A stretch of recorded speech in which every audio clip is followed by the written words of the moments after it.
Just wanted to go over 2 updates I just made to the Maritime. Everything else is the same as the last video, but if you remember in the last video I was talking about fixed mounting systems for the night vision. So replace the old VAS shroud and G24 with the L4 G30 or G30 L4. I forget what the nomenclature is. Regardless, they don't make these anymore, so saw a guy selling it used and jumped on it because these were my favorite shrouds, and I haven't been able to find one. So the big difference here is going to be it's fixed to the mount. It's not like truly fixed. It's kind of like an M-lock type system where you can use an Allen key to loosen these and adjust your height, but this will not come off short of taking off the shroud and undoing the little nut at the back.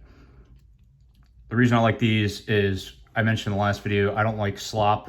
Every Wilcox I've had has had some degree of slop, even though you can shim it.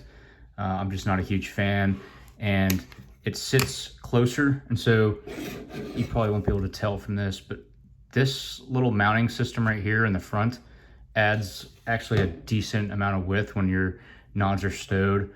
So fixed solution if you're not having to change helmets a lot or remove your mount for airborne things or anything like that is the way to go, in my opinion. Again, I know they make a new version of this. I don't know what the nomenclature is. I think it's on the Wilcox Low Pro Shroud or whatever it's called, but this thing is awesome.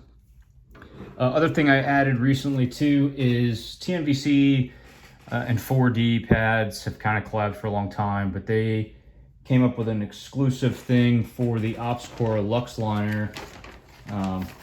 It's just a retrofit kit for the Lux liner, and it comes with a whole bunch of pads. And so if you're running 4D pads, if you're running a Lux liner in general, one of the issues with the 4D pads is going to be thickness. So the Lux liner already kind of adds a bit of thickness, obviously, in this, styrofoam or whatever you want to call this protection insert. And then, so if you're running 4D pads in here, if you're kind of in the middle or on the edge of, whatever size shell you have, the Lux liner with the standard 4D pads, they come in 2 different thicknesses. I don't know if it's 1/4 inch and half or 1/2 and 3/4. Regardless, it's too thick for most people.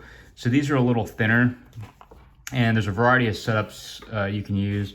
Actually comes with an additional nape pad and then 2 of the Hive pads, which you can put on the sides, and they have diagrams for the different setups. I run my comms underneath now, so that'll come out whenever I run comms. Whenever I don't run comms, it's in here.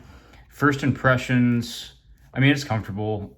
It is kind of pricey, in my opinion. I don't know what kind of testing and what goes into this though, so I'm not gonna bash on that too much.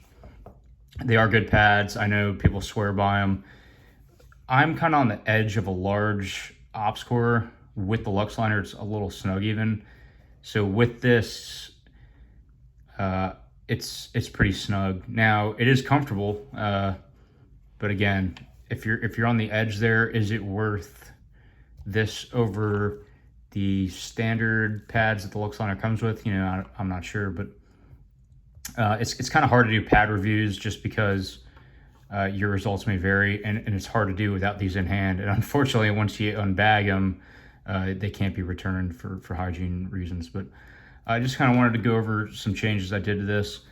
I will run these for a while. Again, this is just initial impressions. They are definitely better than the other pads that it came with, but in terms of how much better, initial impressions wise, probably not $100 worth, but again, I haven't worn this thing for a long amount of time on my head yet, so I'll update as that kind of shows its face over time.